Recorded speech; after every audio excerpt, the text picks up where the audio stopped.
Salam, mən İngilis dil müəlliməsi Adgözəlova Fərqani. YouTube kanalımıza abunə olmağı və rəy bölməsində fikirlərinizi yazmağı unutmayın. Bugünkü dərsimiz isimdir. Azərbaycan dilində olduğu kimi isim əşyanın adını bildirən əsas nitq hissələrindən biridir. İsim İngilis dilində noun adlanır. Və ismin əsas 3 sualı var. Birinci, who? İkinci, what? Üçüncü, where? Biz bilirik ki, bu ilə canlı mübtədəyə sual veririk. Yəni, kim deməkdir? What ilə cansız isimlərə sual veririk və nə deməkdir? Where isə məkan və yaxud şəhər kimi bildirən isimlərə sual veririk və hara deməkdir? Nümunələr gətirsək görərik ki, məsələn, Mayzə, ana, kim? Ana. Book, kitab. Park, parka isə hara ilə sual veririk. İndi biz ismi aid sualları ilə tanış olduq. Növbədə isə ismin quruluşca növləri var. Gəlin bir yerdə ismin quruluşca növlərinə nəzər yetirək. İsmin quruluşca 3 növü var. Birinci, simple noun. Yəni, sadə isimlər. İkinci, derivative noun.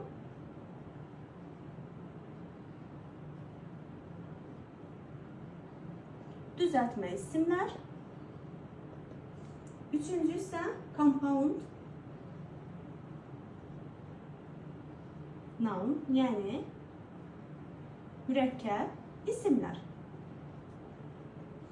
İndi biz gəlin ayrı-ayrılıqda baxaq ki, sadə isimlərimiz nədir, düzəltmə isimlərimiz nədir və mürəkkəb isimlərimiz nədir? Və eyni qaydada biz bunları necə düzəldəcəyik? Test yazanda və biz bilməliyik ki, sadə isimlər nədir, düzəltmə nədir və mürəkkəb nədir? Gəlin bir yerdə onları da bir yerdə öyrənək. Biz dedik ki, sadə isimlər simple noun adlanır. Sadə isimlər nədir və necə düzəlir? Sadə isimlər uşaqlar bir kökdən və eyni zamanda qrammatik şəkilçidən ibarət olmalıdır. Yazıram kök və qrammatik şəkilçi. Qrammatik şəkilçiyə, məsələn, biz göstərə bilərik ki, pen, qələm sadədir, bir kökü var və biz eyni zamanda pens, qələmlər, biz bunu da sadə götürürük. Çünki buradakı biz esi qrammatik şəkilçi sayırıq. Bir də nəzər yetirək, pen də sadədir, yəni qələm də sadədir, qələmlər də sadədir. Başqa bir nümunə verə bilərik. Boy, oğlan və boys, oğlanlar. Oğlan da sadədir, oğlanlar da sadədir. İndi isə növbəti derivative noundur. Yəni, düzəltmə isimlər. Gəlin görək derivative noun nədir? Biz bayaq dedik ki, simple noun kök və qrammatik şəkilçidir. Eyni zamanda düzəltmə isə uşaqlar, yadınızda saxlayın, kök və leksik şəkilçilərdən düzəlir. İndi desəniz müəllimə, leksik şəkilçilər nələrdir? Ümumiyyətlə, biz leksik şəkilçiləri 2 istiqamətə bölürük. 1. Yazırıq sufikslər, 2. Prefikslər. Nədir sufiks, nədir prefiks? Prefiks söz önü şəkilçidir, yəni sözün önünə qoşulur. 4 dənə bizim prefiks şəkilçilərimizi tanıya bilərik. Birincisi this, mis, in və un. Bunlar sözün önünə qoşularaq yeni sözlər yaradır. Uşaqlar, gəlin bir yerdə bir neçə sufikslərimizdən tanış olaq. H, er, or, Asian, pion, meant, hood,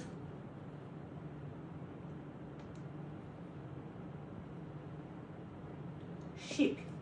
Nümunə də versək, məsələn,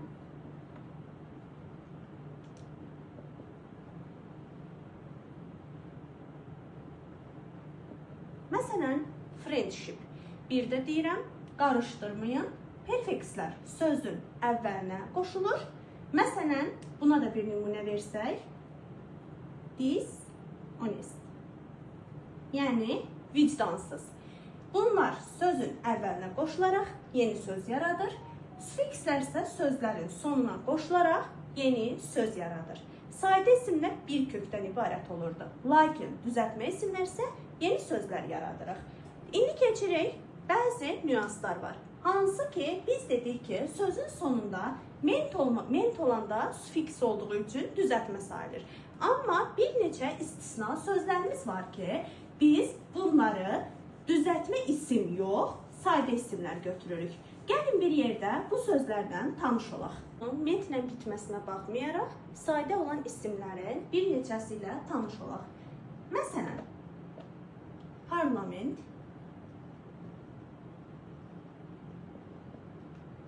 document,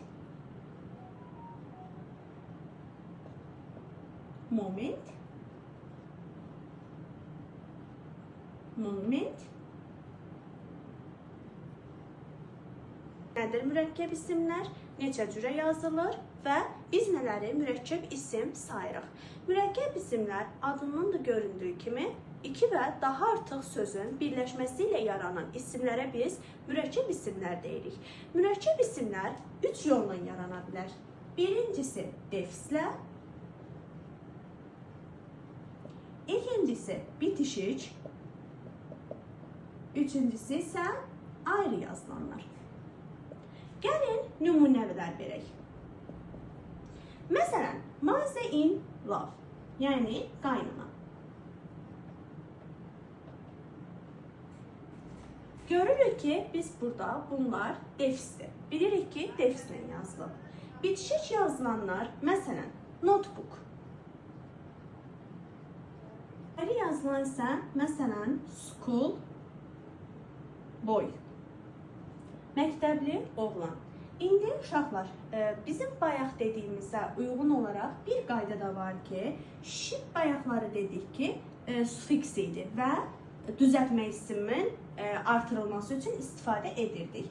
İndi bir neçə istisnalarımız var ki, shiplə bitməsinə baxmayaraq, biz bunu düzəltmə yox, mürəkkəb götürəcəyik. Gəlin bir neçəsi ilə tanış olaq. Məsələn, worship, spaceship,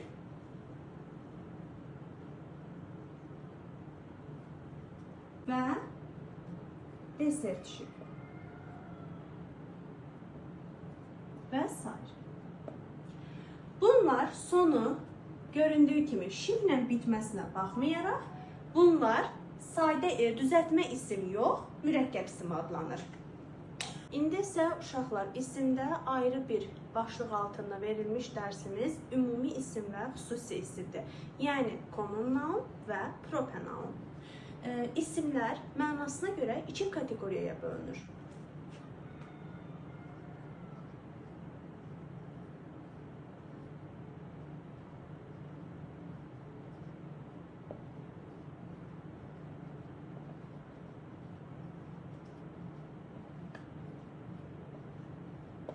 İndi gəlin görək, nədir ümumi isimlər, nədir xüsusi isimlər?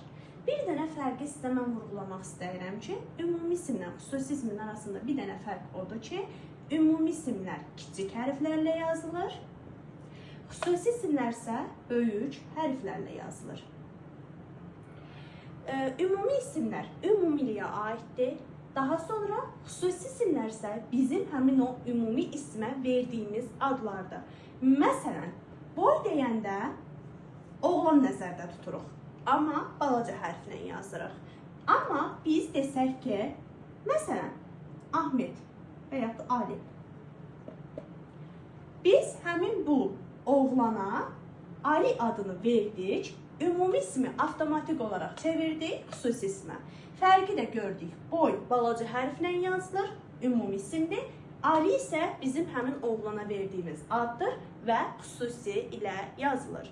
Məsələn, bir nümunədə desəm ki, dəniz dedikdə ümumi isimdir, amma biz artıq həmin o dənizə ad qoyub Xəzər dənizi desək, avtomatik olaraq dəniz çevrilir xüsusi isim olaraq Xəzər dənizinə. Uşaqlar, imtahanda düşmür, düzdür, amma mən yenə də demək istəyirəm. Deməli, isimlərin bir növü də var ki, yəni konkret isimlər və mücərrəd isimlər. Yəni, bunun testi yoxdur. Sadəcə olaraq yenə də demək istəyirəm. Konkret isimlər adından da göründüyü kimi gözümüzlə gördüyümüz, toxuna bildiyimiz və eyni zamanda hiss etdiyimiz isimlərə konkret isimlər deyirik. Məsələn, kitab, dəftər, qələm, yazı taxtası. Biz qələmi görürük, hiss edirik və eyni zamanda da toxuna bilirik. Bu artıq bizdə olur konkret isim. Mücərrəd isimlərsə biz onu nə görmürük, nə təsəvvür edə bilmirik, nə də biz həmin o isimlərə toxuna bilirik. Məsələn, sad, yəni qəmgin. Biz bunu görə, nə də ki, toxuna bilmirik. Əziz uşaqlar, biz bu hissədə isimlə tanış olduq, isimin suallarını bildik, quruluşca növlərini, ümumi və xüsusi isimləri və konkret və mücərrəd isimlərlə tanış olduq. İnşallah növbəti hissələrdə biz isimin cəm formasını, sayılan və sayılmayan isimləri, son olaraq da ismin yiyəlik halı ilə bitirəcək. Gələcək izahlarımda görüşənədək.